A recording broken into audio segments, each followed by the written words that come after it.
Okay, guys, so let's get into our arousal anxiety control. Giggle, giggle. All right. Let's talk about how some techniques and some tools that we can use when we either need to pump ourselves up more or get ourselves down more. Okay, and these are going to be really helpful in, you're in the back, you're really stressed out, you're really tense. You kind of can't get control over those nerves when you're in the back. Maybe it's happening a month or two or the weeks leading up to it. You're just feeling like you can't either calm yourself down or you can't bring yourself up. For example, last weekend I was cornering a guy named Elias Rodriguez, who is my little buddy who I mentor. And Elias comes up to me, he looks at me, he goes, "I'm really nervous right now." And I was like, "Oh shit, what do I do?" But I knew what to do. And that felt really good because I walked Elias through that. Yeah. He felt better. I felt better. So not only, again, talking about lining up with your values, learning a lot of this stuff, for me, a big value of mine, of course, is to be able to help the people that are coming up underneath me.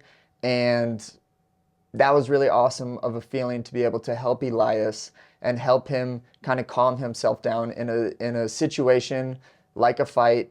You're in the back, it's chaotic, there's a lot going on, and you want to calm yourself down. So what are kind of the ways that we're going to talk about doing that?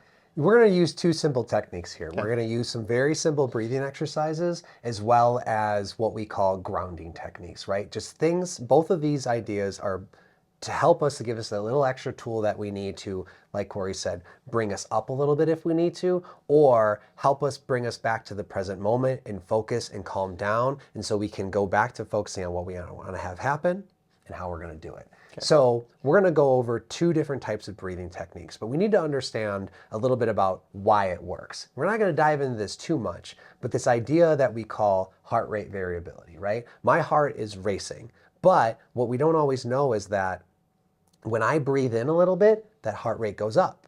And when I exhale, that heart rate goes down. That's a very, very, very simple explanation of what HRV is and how we relate it back to our breath. And this is why breath work is so important in meditation, in yoga, in movement, in sport. Like, how many times have you been being stretched by somebody to say, hey, breathe into that stretch, right? Or to use your breath as your anchor when you're meditating. It's such an important part of our body. And as you know, and as we've explored a little bit, it has such an impact on both how we feel day to day as a person and our health and wellness, and also our ability to focus and shift our attention to what we want to have happen. I actually heard the breath being described by someone that I thought was really awesome. Is it's the only organ that we actually have say and control over. Because it kind of is. We can't tell our stomach to digest things faster. We can't tell I suppose we can tell our nervous system to calm down, but typically how we do that is having it's like our link. It's our link to our body. Our breath is really important. And of course, this is a very nuanced and very trending topic. I noticed that there's a lot of people that are doing different types of breathing exercises, doing a lot of different types of just breath work in general, whether it's in their life or in their performance ways. And it is kind of a budding topic. It's very trending. We're just here to go over kind of the generalization of all of them. I personally do work with someone that I have breathing exercises per week. I don't feel equipped to answer them at a level that I think you guys would find a ton of value in. Joey is the sports performance coach. We're going to go over generalizations because I do understand that there's just a ton of information regarding breath and how helpful it is and all of that. But like you said, breathing in, breathing out can elicit certain types of things on your actual body, in your nervous system, and in your heart. So, yep. Right, and so understanding just that basic concept of HRV, we can start to use these tools to kind of control our states of anxiety or arousal, right? So this first one being simply, well, one, we first need to know how to breathe, right? And how to breathe properly when we're doing meditation and breath work. And simply, we just call this diaphragmatic breathing, where for these practices, other practices may deliberately have you do a different type. For this, we just want to start with just understanding how we need to breathe correctly, which is we do diaphragmatic or belly breathing. Okay. When I breathe in, it's very deliberate, it has a pace to it, and I want to feel every single part of my lungs start to fill up, and that goes all the way down to where I feel it in my core and my stomach. So when I breathe in, I should feel my stomach rise as well as go out. So I'm filling in the entirety of my lungs, and I'm getting that much more connection, much more efficient way of breathing. If we could breathe like that all the time, that'd be amazing. We actually are born breathing that way, and we lose that ability to breathe later.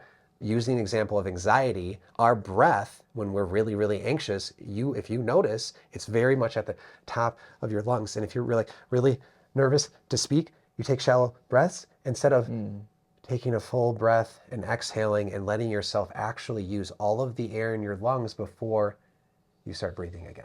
Right? So that's much more efficient. Singers are very good at this. Musicians are very good at this. People who do public speaking, voice acting, and athletes and people who meditate start to develop this skill. So how do we use this information, right? The first one is what we call 4-6 breathing. And all that simply means is I want to take a slow, steady breath and I count to 4. And at 4, 3, 4, I begin to exhale. And I want to breathe 6 seconds out. 1, 2, 3, 4, 5, 6. This is going to feel very hard at first because of how quickly you count, right? And once you start to find your pace though, 4 seconds in, 6 seconds out. That aggregate of it being longer exhale versus a shorter inhale is going to help, using the concept of HRV, start to lower your heart rate. Right? We can have our mind in all the right places we need it to be. We can have all of our goals set out, all of our training done, but this anxious response can get so overwhelming that we need to use a tool like this to help lower that heart rate back down to that performance state. Not all the way down to where I'm resting and chilling, but back down from that dun dun dun dun dun dun dun to just like, I'm steady, I'm ready, I'm warm, and I'm right here to perform.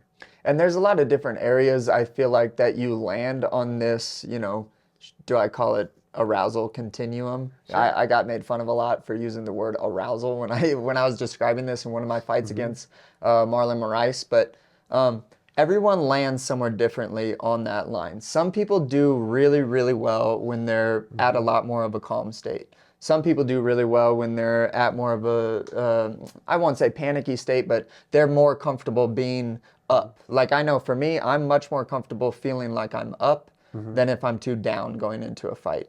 Which I know that we'll talk about in a second. Right. We just talked about, how the longer the exhale compared to the inhale typically means we're calming ourselves down. We're trying to be a little bit more mindful, a little bit more present.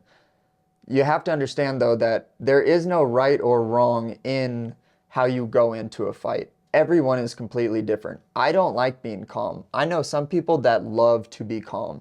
I also don't like being way high up on the chain where I feel like a maniac and a killer. That has served me. That's a whole nother discussion. That has served me for a while. I started to feel like it wasn't serving me that much anymore, so I had to bring it down a bit. So I also think it's really important, and you won't get any experience in this other than actually having a bunch of fights, taking sparring really serious, where you're figuring out where it is that you need to be mentally and physiologically so that you can do a really good job in your performances. Right.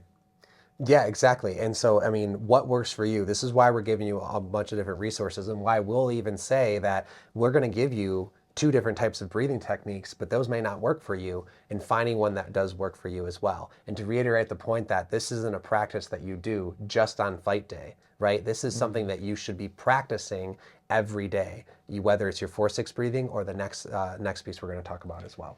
Hope you guys enjoyed the video, guys.